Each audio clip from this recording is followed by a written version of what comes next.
Hi, and welcome to The Soccer Show.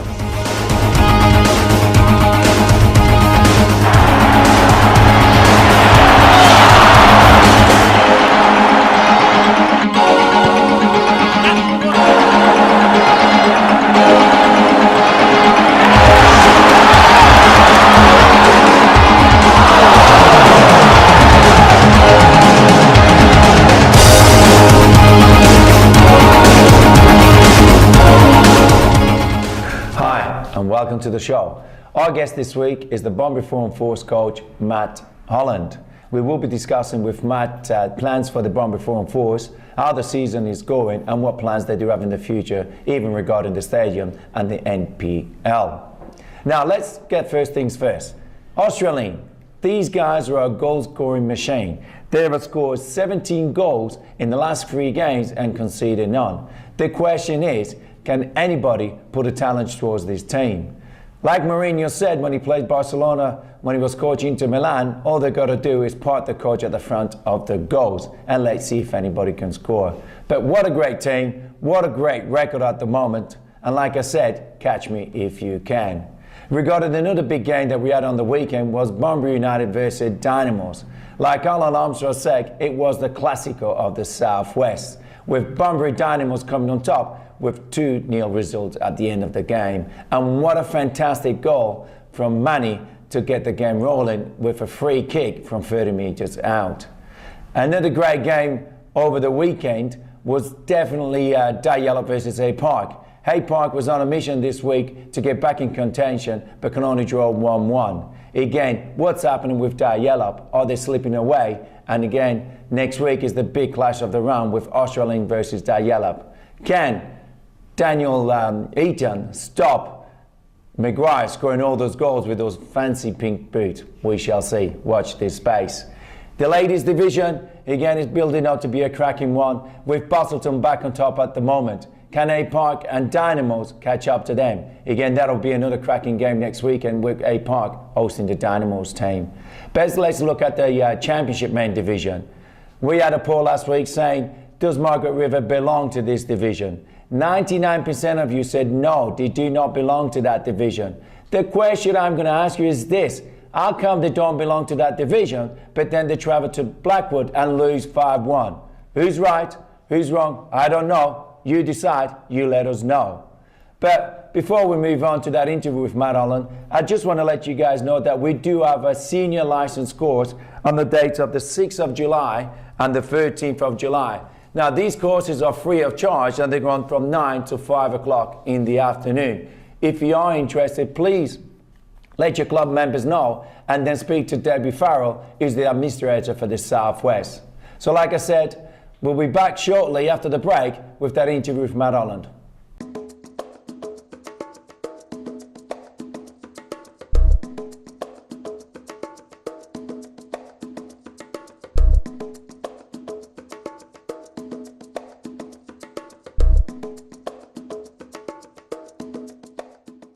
Hi and welcome back.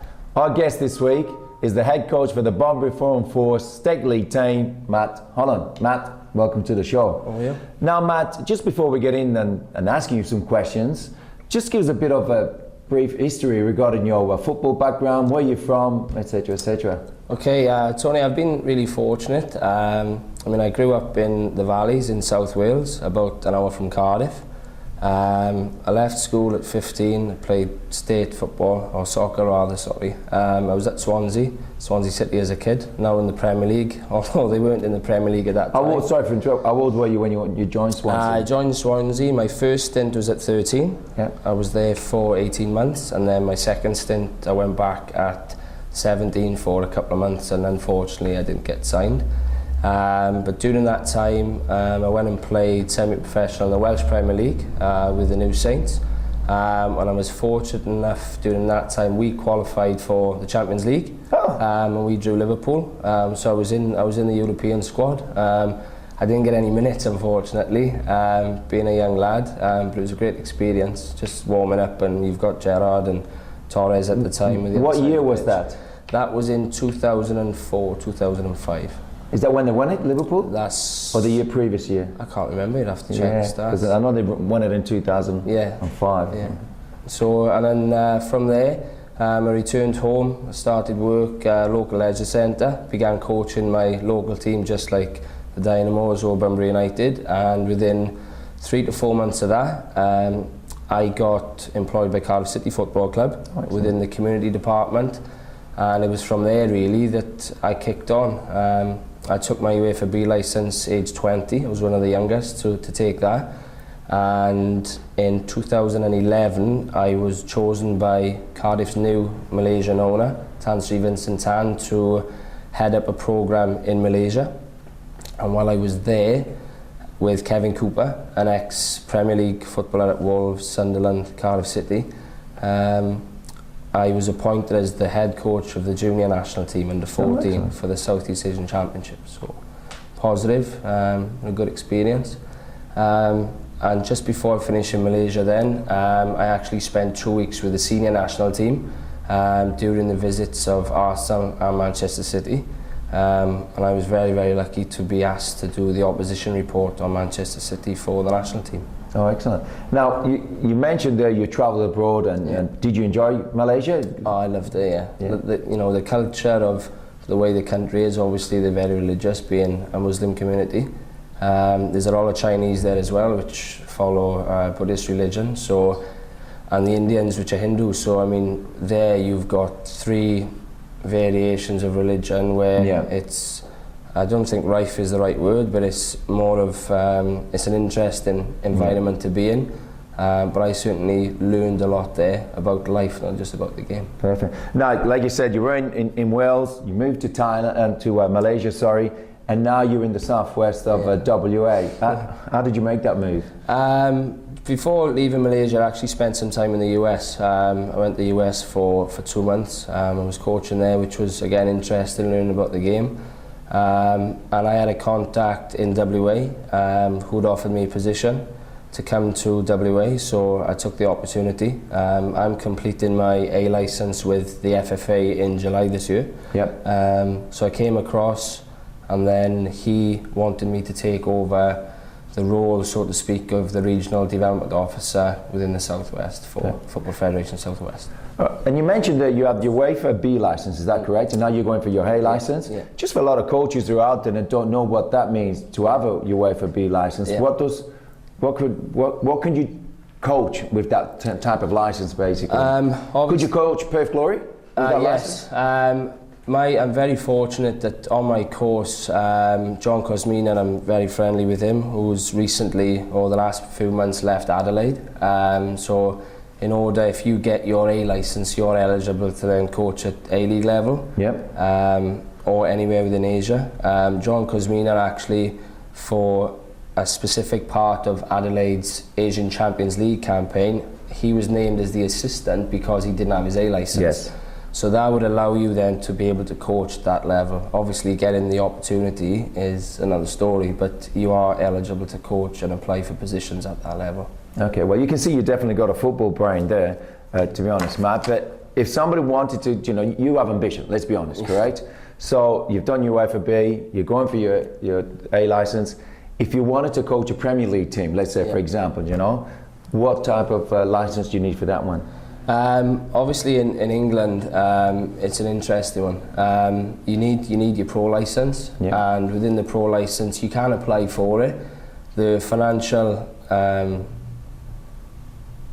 targets of that is very, very high, and then it's just down to you. I mean, my coach education has cost me probably the best part of 25,000-30,000. So that's money that you have to pay yourself, correct? I mean, you can be fortunate enough for either your club to pay for it. I've always chose to do that myself, whether it be through a loan or mum and dad assisted me with that. But that's I haven't got a university education, so my education was my licenses and travelling. You got a football education? Yes, exactly. So I'm very fortunate. So. But in order to coach a Premier League level, you either need to apply for the pro licence, or there is a special invitation and a criteria with that. Now let's look at it again quickly on the UEFA B licence. What does that involve? What do you need to do? How long does it take? Because I've looked into it. I think it takes about 5 weeks. To be honest, you can do a course. There's two. There's two prongs for it. Yeah. You can either go on an intensive course, which will take you the best part of probably a fortnight to 3 weeks. Yeah. That's without all your paperwork. Then each license, it's not just about learning how to coach. It's the background of it. It's preparation. It's learning about nutrition. It's preparation in pre-season. It's the tactical knowledge that you need to do. Yeah. With my A license now, I've just finished writing my philosophy, which is a document of 15,000 words. Yeah. There's 6 presentations, or keynotes rather, based on tactical principles for your own team.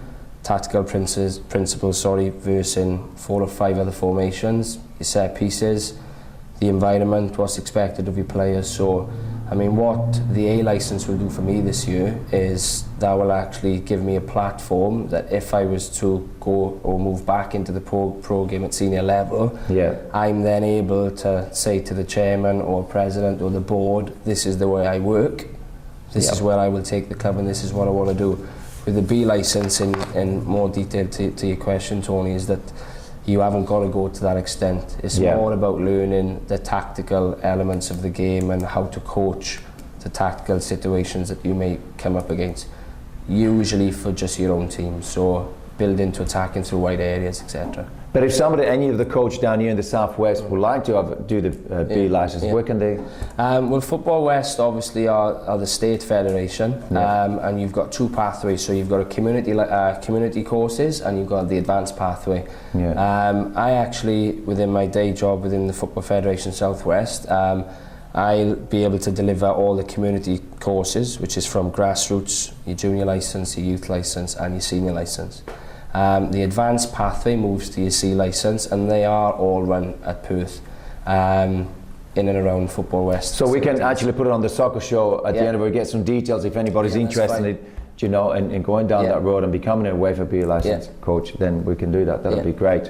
Now, moving along, as you're the head coach for Bunbury Forum Force, you've got all these qualifications and credentials, and you've taken over a position that, with a team that is at bottom of the ladder in the state league team. Now, I think you've got to look over your shoulder, to be quite honest, because after 9 games, there's been 3 different coaches at the Bunbury Forum Force. What reasons is behind that? I think, in all honesty, a lot of it is probably knee-jerk. I mean, something that I've looked at, I knew when I first took the job, a lot of people that I knew around here was saying, well, you'll be all right for 2 or 3 games and then you'll go again, because that's the norm. And I mean, there are a lot of good people within the Southwest, especially within the local clubs. There are good people on the committee at the Force. Moving forward, I just think they've maybe lacked a little bit of guidance from somebody with, I wouldn't say that I've got vast experience, but I mean, I do feel I've got enough. Someone who can actually guide them in all corners, really, or towards a collective pathway to be able to move forward as a club. And that comes down to a technical structure from the first team right the way down to the under 12s. That'll come down to the professionalism within that structure and organisation, and the mentalities that you need to have within that environment to kick forward and move forward. Yeah, because again, like I said, you look at it, let's be honest, they're not doing well at the moment, and it's not a position that that the team were planned to be at the beginning of the season. But you mentioned that you have the under 12s, under 13s and 14s, all the way up to the under 18s, to the reserve teams, right? What are you going to implement to make sure that everybody is moving in the right direction? I think obviously since I've come into the club now, it's been approximately 2 days in the head coach's position. I won't say most people, because some of you may not be aware, but I was actually the assistant under previous head coach Matt Locke. It was a difficult scenario, really, not for me, but I think full credit would deserve to go to Matt. Being a player coach isn't an easy task. I don't really know anybody in the pro game that's had great amounts of success of it, or if they have, they don't really last that long before they do hang their boots up rather. So that was an interesting one. But I mean, moving forward now, something that I haven't got to worry about playing. My job is to coach the first team and to make sure that beneath that, from 12s up now, I can start to put in a structure Just a few things. I mean, there's been a number of comments in the last few months since I've been here about the distance between the under-23s / the reserve team and the first team, the under-18s, and as the teams grow below or fall below, the distance between imported players and local players, which, you know, maybe we'll speak about shortly. We'll definitely speak about that one. And, I mean, you know, what I've done in the last 2 weeks is I've had full support from the committee. Yep. The players have been fantastic for me, because to be honest, you know, I'm a lot younger than the majority of them.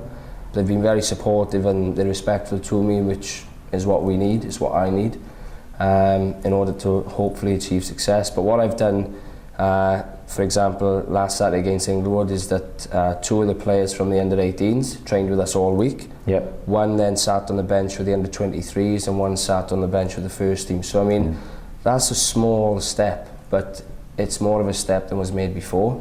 Hopefully now the parents of these young players will see that what I will try to do over the next few months, definitely by the end of the season, obviously if in position, is to give the club some stability and solidarity moving forward, and what I'd say more of a positive identity, which unfortunately I don't think that's been the case in recent times. But it's like anything, you need to build the foundations, you know. You can't build a house and you build it from the roof. You've got to build it from the foundation, make sure that it is stable. Exactly. You know, so, and that's what I think at the moment it is a bit shaky. So that's why I asked you that question, is what are you going to do to make sure that it all is back into place. Now, you mentioned about overseas players, you know, a topic here that we always think, you know, I personally think there is quite a bit of talent in the Southwest. But there's a lot of overseas players that are playing for the Bunbury Foreign Force. Why is that? I mean, I came in with not a great deal of knowledge of the imported players that came across. Admittedly, I brought one over in Liam Hutchinson, who was one of our centre halves. Made a decision, Steve Howson left. We needed someone which was, maybe it was a little bit, I wouldn't say knee-jerk, but that sort of environment where we felt we needed someone with a lot of quality. It's like a January transfer buy. You know, at the end of the last day. We need someone. Yes. So looking at that, I think probably there hasn't been, maybe not a lot of trust in local players. Maybe people feel that they're not at a specific level. I personally don't think that they're not at a specific level.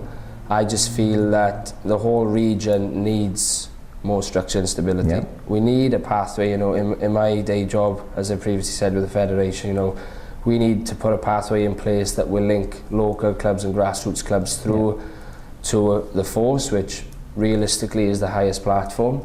And that's what's important, and support for coaches. It's easy to say that players are not good enough, and it's also easy to say they haven't been coached, but these coaches have to have an education. Yes. And unfortunately, the game in the country is, what I'd say, is still young compared to a lot of European nations. And it's getting there. The FFA are doing a fantastic job of trying to pull it together, especially with the coach education and play development. So that's something that I firmly believe in, and I think it is my job as a start now, moving forward in the next few weeks, to work within the Force, within the coaches within the Force, and something that I want to do is create a philosophy within the club that the junior teams all play the same system as the first team. Yes, well, basically I think Barcelona do it that way. Not saying that it's going to be a Barcelona, but it coaches them to play, because if they are going to play for the league team, then they already know how to play the system, basically.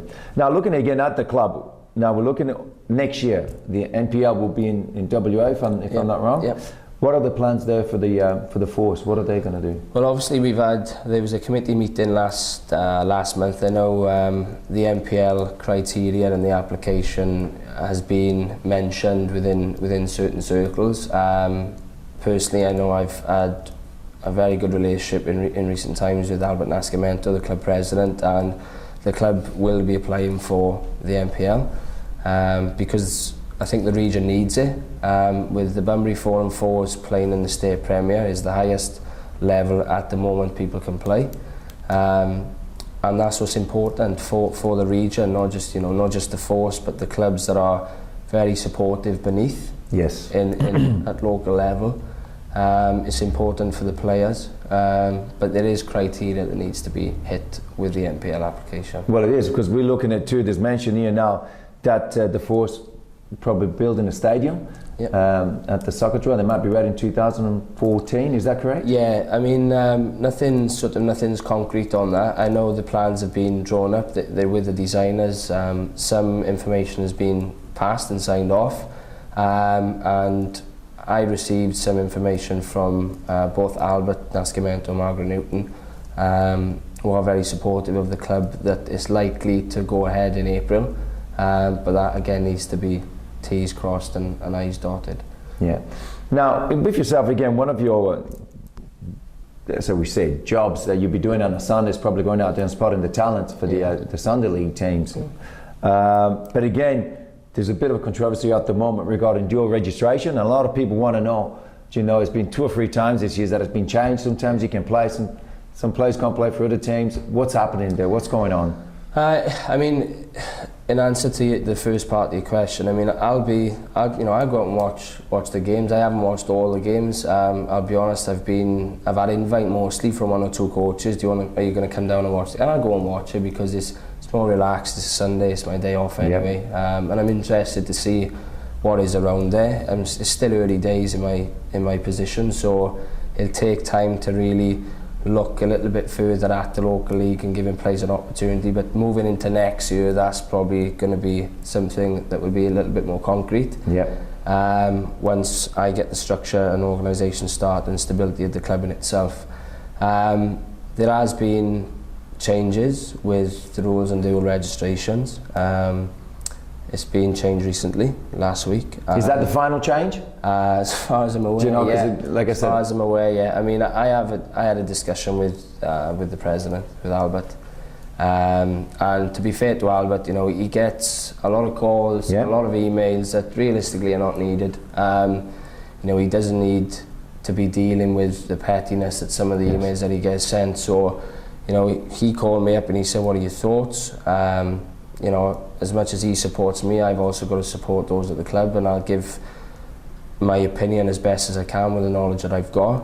And the decision has been made that if players are going to represent the first team on a match day, whether they play 90 minutes or 1 minute, if they're selected in the match day squad, then they won't be eligible to play on a Sunday.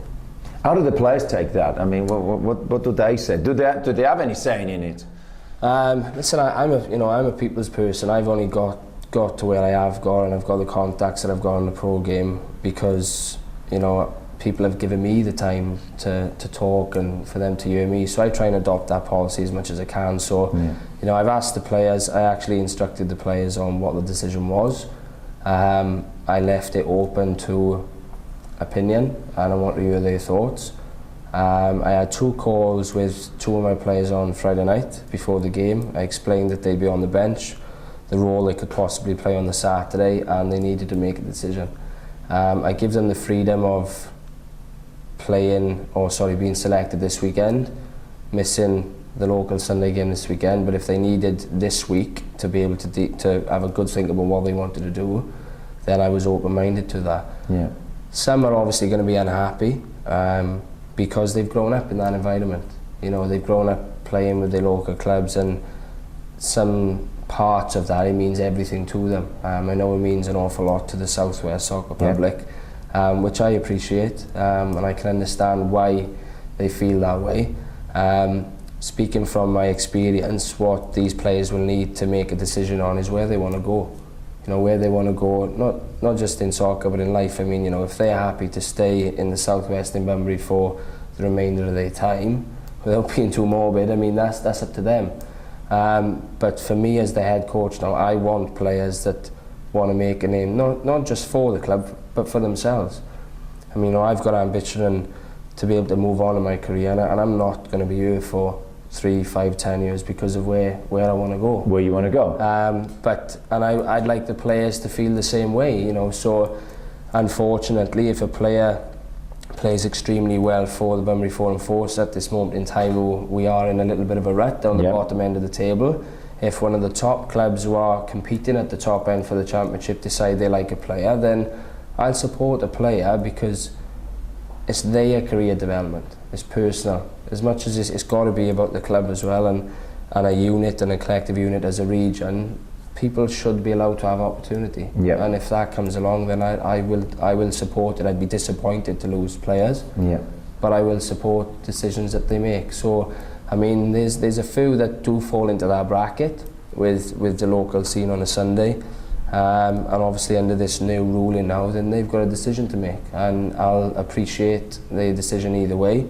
But what they do have to be very, very mindful of is that if they do make that decision to leave this year, or they don't want to be selected in the first team to play on a Sunday, then come next year, if the club are accepted into the NPL, there are rules and criteria based on imported players. Yes. Meaning that only 4 players are allowed to be involved with your squad. Now, immediately that takes about 6 or 7 players out of our first team and our first team squad, which means that... Because how many overseas players do you have in the squad at the moment? We have 11. 11? I mean, let's be honest, it is a lot. I mean, it's... And I don't understand why, to be honest. I understand having, 3 or 4 players from overseas, but 11? It's a lot. I mean, the only thing I can think of is that maybe whether people would say that it's ignorant or not, for want of a better word, maybe they feel that local players aren't good enough to play at that level yet, being a key word, especially the younger lads. But they will with structure and stability, because with the right coach and the right information, they're going to be able to step up hopefully to the plate and make a name for himself in this division. So I think it's an interesting topic. But again, moving back to their decision, they have to make a decision now with me as the head coach, because I only really want players who want to be successful. And you want to be committed to the cause at the end of the day. Want to play for me, want to play for each other and their teammates, and take the Bunbury Forum Force serious, because players do get paid, and it's not hide it, they get paid. I get paid to do the job, and effectively when you get paid, whether it's part-time or full-time, it's a job. Yes. And they have to be committed to that job. You can't stroll into your day job and just and chill out for the rest of the day, or you go and do another job halfway through it. You can't do that, because that's what puts money and food on the table. So, I mean, this is what some of the lads need to realise. I'll support the decision, but next year in the NPL, with a lot of visa players having to leave because of criteria, there'll be opportunity. And if they choose to bypass that opportunity this year underneath a period of transitional change, there may not be a spot for them next year to come back in. Now players have left. Perfect. Now again, talking about the players there, is there any chance maybe organising a game at the end of the season with the Southwest basically based team against the Bunbury Forum Force? Well, I can't see any reason why not. I mean, it's certainly not going to hurt anybody. And maybe then you can see compare how good these players are. Yeah, possibly. I think that's the thing is, I mean, within the games, inevitably what will happen is the Southwest team or representative team, they will step up to the plate, because they're playing against your so-called better quality, better standard of player through rose-coloured sunglasses, however you want to look at it. Personally, I am going to issue with it after the season. What comes from it is a decision to be made from the technical staff, which I think it's worth noting now that obviously while I was with Matt Locke, there was just myself and Matt. We had support from Graham Farmer on a match day. I've actually got my own team now. Trent Hathaway is my assistant. So he's still the head coach of the 23s, but Trent still needs a lot of guidance. I know he's done a lot of coaching down here, but at that level, he needs to be educated a little bit more, which is why I'm open-minded for him to come in with me, which was put forward by the committee, so I'm happy with that. John McGlynn is a fellow candidate on the A licence with me. He initially was doing the opposition work up in Perth, so he'd take videos, a report, he'd send it down to us, and we deal with it in training. He's come in as a first-team coach with me now, and John Shaliga has a more prominent role as a goalkeeper coach. And Graham Farmer still supports us as a trainer, an injury assistant, etc. on a match day. So I've got what I'd say is a team of 5 now. I believe in good communication, and they're all aware of their roles on a match day. It's not just about what I think. They've got roles where, at half time we'll have 5 minutes as a staff to discuss what I need to put across at half time. They'll give me their points, what they feel are valid. If I don't feel they're valid, I won't use them. Yes. But that's my position as number one. Well, you can see you're getting the backroom stuff all in place. Now it's a case of getting the one on the pitch in place and winning some games and getting some points on board. Yeah, I mean, you know, it's been interesting for any of you that have come to watch the games this year. Hopefully, I think you would have been nothing short but entertained. Yes. You know, we should have had a result against Bayswater, but we got nothing to show for it. We should have had a result against Balcatta, got nothing to show for it. We got nothing to show for Saturday. I thought you should have got a result. Inglewood. You've had the chances. You know, penalty. Yeah, it's one of those. Ultimately, people will look at Liam as missing a penalty, but it's. I mean, from my background and the people that I've been around, it's within football/soccer folklore. If somebody misses a penalty, you just pick him up and you get on with it. You get on with it, yeah. You can't blame. Try and create another chance. You can't blame anybody for missing a penalty because, you know, they've had. Well, I'd like to say that, you know, the mindset and to be brave and positive to step up and take the penalty. And before that happened, we had our team briefing, and when we discuss set pieces, everybody knows that Liam will be on set pieces because of his quality, and there isn't anybody in the league that can hit the ball like him off a set piece. So I mean, he's disappointed, of course he is. But we've got good players with experience. Chris Blackburn is a superb captain with 15 years professional experience in England. And he got right around Liam, and he's had a good chat in the last couple of days. But so we'll kick on and we'll move forward. Where do you see yourself at the end of the campaign?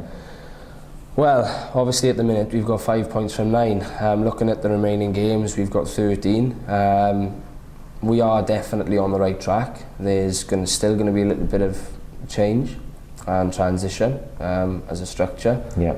Sessions have changed already now, where because of the team of staff that I have, we can afford to go into pocket. So at the end of the campaign, after 22, I say, and I've said it since the start, that we will get more points than last year. And to have more points than last year is a positive. Yep. It's progression, and it's a better performance. How many points did you have last year? There was, in total, I think they had 19. 19, so you need a 14. Yeah, so we need another 14. So you need 15 to have more points. Yeah, realistically. I mean, 5 wins. Have we got 5 wins in us? Yes, definitely. Yes. Definitely. Well, that's great. Now, just before you go, one thing I wanted to mention too, because we're talking about academies, you know, the down here in the southwest for the young kids and the young, you know, the juniors. Is there anything going to be happening at the Bromby Forum Force? Are you going to create your own academy? I mean, you know, the Force have their own junior teams. You know, so under the NPL license, you have to appoint a technical director, and there'll be criteria within that what they've got to put in place. Ferguson is free at the moment. Yes, you're not wrong. He said he's going to come to Australia to the Melbourne Cup, so maybe he can give a quick resume, and maybe you can decide if it's, you know, if you've got the right credentials. Possibly. I'll have to have a look at him. I don't know if you can afford him, but possibly not. We'll have to. Maybe. He likes expensive red wine. That's what definitely likes that. Beard and brandy. So, I mean, with the academy, I think academy is a word. It's used quite loosely, especially I think in Australia and the US, because it's not a prominent sport. Obviously there's other sports that are on the number 1 or number 2 sports there.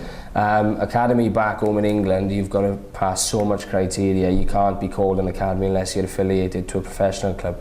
A Manchester United, a Chelsea, or a team in League 2, etc. Swansea too now. Yeah, Swansea as well now. Yeah, so they have just actually, you know, for all the football that Swansea play, they've only just had their academy status past last year, and they've had 3 years in the Premier League or going into their 3rd year.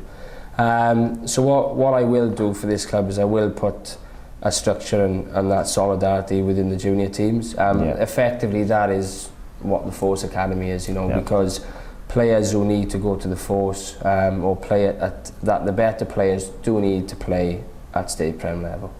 And that's something which, whether people agree with it or not, is obviously the game is about opinion. But I will hopefully sit down with the committee. Well, I am going to sit down with the committee at the next meeting and put a plan together that I'm going to propose.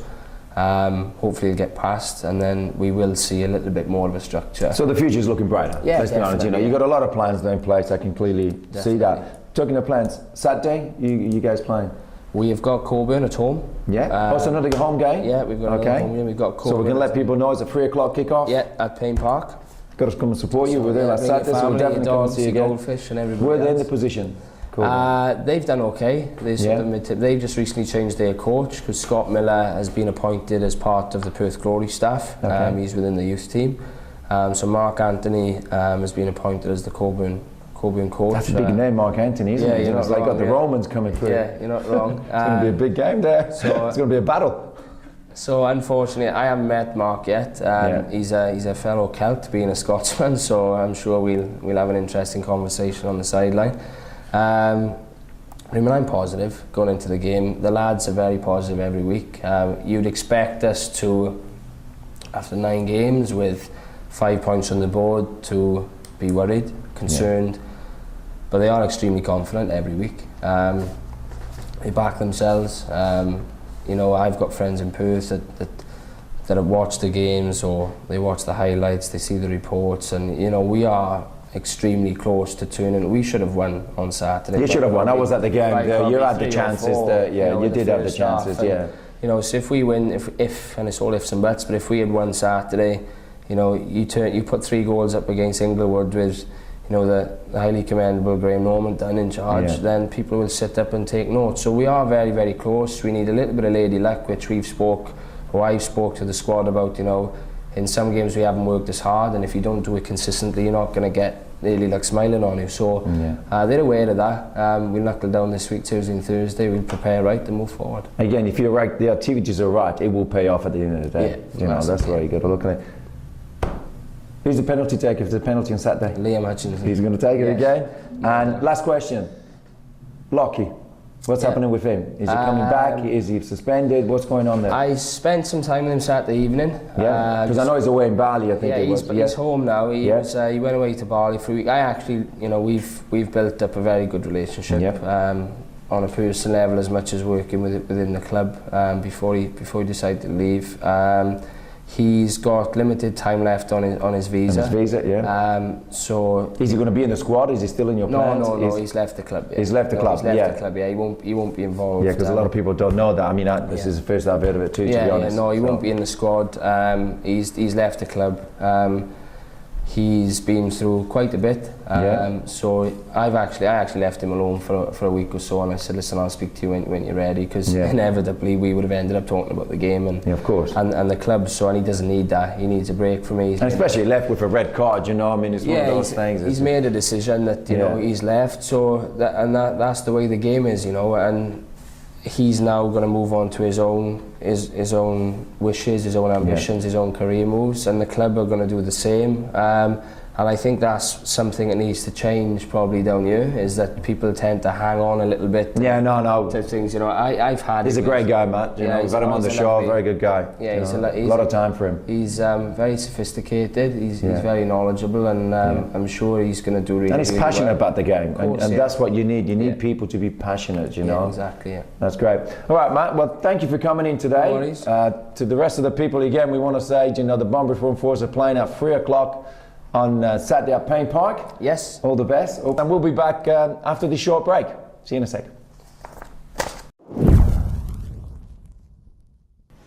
The first half failed to live up to expectations, with one spectator even describing it as boring. It was like watching a tennis match with play bouncing from one end to the other, and was reflected in the 0-0 half-time score. United were definitely missing their workhorse Michael Farmer, who played the day before for the State League's Forum Force for a whole 3 minutes and was therefore ineligible to play for his club the next day. I mean, how does that work? Dynamo's number 8 did a bend it like Beckham from a free kick and fooled everybody as it drifted into the top right-hand corner of the net. Dynamo's second goal coming from a well-placed penalty. Tempers got frayed on a few occasions as the rivalry between these two clubs came to a head. At the end of the day, Dynamos deserved the win, and whilst United showed moments of brilliance, they lacked the cohesive effort that we have seen from them on many occasions. Highlights? I would have to pick the 2 goalkeepers. If not for both their efforts, it would certainly have been a very different scoreline. And that goal from the Dynamos number 8 is certainly worth a second watch. Full highlights, including that goal, can be seen at the Soccer Show website, soccershow.com.au. Hi and welcome back, and what a great show we had today. I just would like to wish Matt Holland all the best for the upcoming home game this weekend at Payne Park. Now, talking about filming, this week's game will be Australind versus Daryellup, and I'll definitely like to wish all the best to Daniel Eaton, the Daryellup goalkeeper, because I believe he will have a busy day. But jokes aside, may the best team win.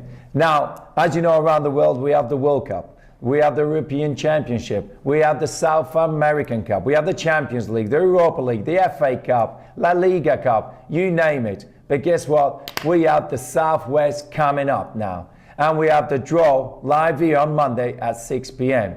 So please join us to see the show, and let's see what team will come out of the hat. Again, till next time, eat, sleep, and most importantly, have fun playing football.